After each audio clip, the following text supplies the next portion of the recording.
I see in industry VR a lot.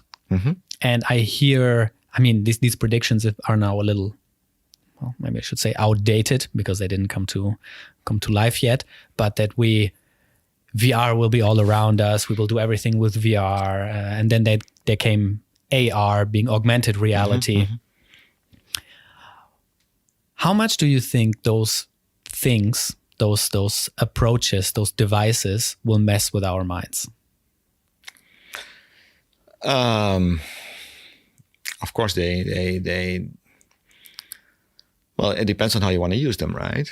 If you want to create VR to simulate the real world and do things that you do not want to do yet in the real world, for example, in therapy, you could use VR in order to teach patients to walk again, for example. In particular patient groups, for example, stroke patients, you do not dare to put them on the street yet because it's too dangerous. Then you could set up a VR environment in which it simulates the real life situation, perhaps with a treadmill and all of that, and a whole three-dimensional visual display that simulates the real world in order to set up a therapy or do experiments that are unsafe to do yet in real life. Of course, it's never completely real life. I still believe in VR as making the connection between, let's say, that's also how I see it now, and also the direction that we take as a group, to make a connection between what we do in the lab and principles that we have discovered in the lab and theories that we have tested in lab environments. We would like to know whether they also hold up in real life. But to make that connection, I think VR and AR and everything related is excellent in order to serve that goal, right? That in VR, we will not completely mimic the real world. It's totally true. But we still, I think, we have somewhat of an experimental control that mimics the real world, which we do not have in the real world. Yeah. Right? Yeah. And then we really live in an ambiguous, noisy environment in which we do not completely control the environment.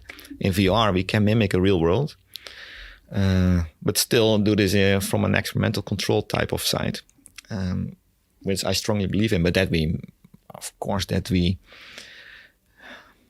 isn't that the meaning of VR and AR, that we try to make sensory stimulation as rich as possible. And of course, we can also make it overly rich or biased sensory systems are. Right. And of course, it depends on you. Yeah, that's the user. Yeah, that's the entertainment side I see is going for that. Yeah. Is not trying to see how can we control the environment, but more how can we get the person more sucked into this environment, and whichever environment. Yeah, that can be very good. Yeah, that can be very good. Of course, you make it way more a real life experience. That's true. Maybe even over.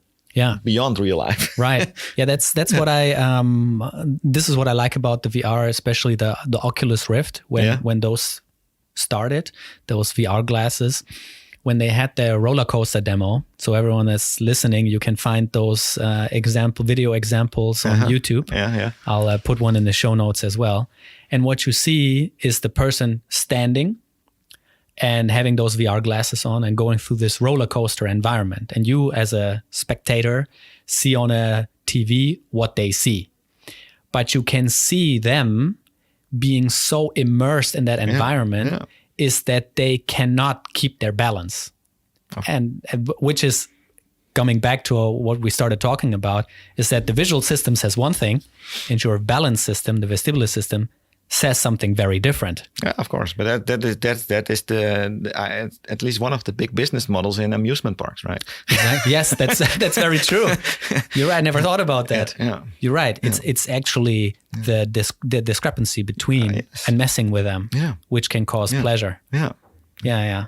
Now, or scare, not to me. I really dislike roller coasters. But most people love them. Well, in the Efteling, what's it called now? I forgot the name. This attraction in which they really create conflicts between, let's say, visual and vestibular systems. Yeah.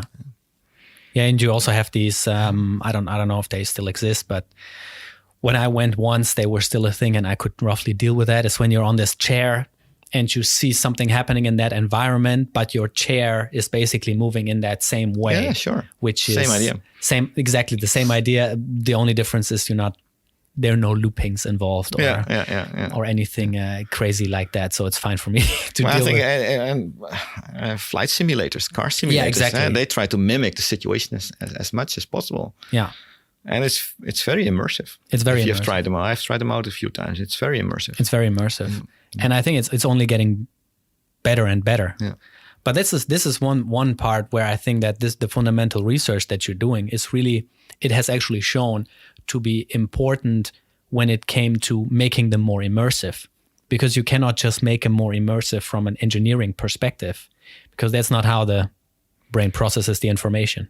That's what happened with the Oculus at the beginning. They had these problems. They made it engineeringly perfect, but humans didn't experience those environments as real until they were modified to take into account how we process information. And then they were insanely immersive.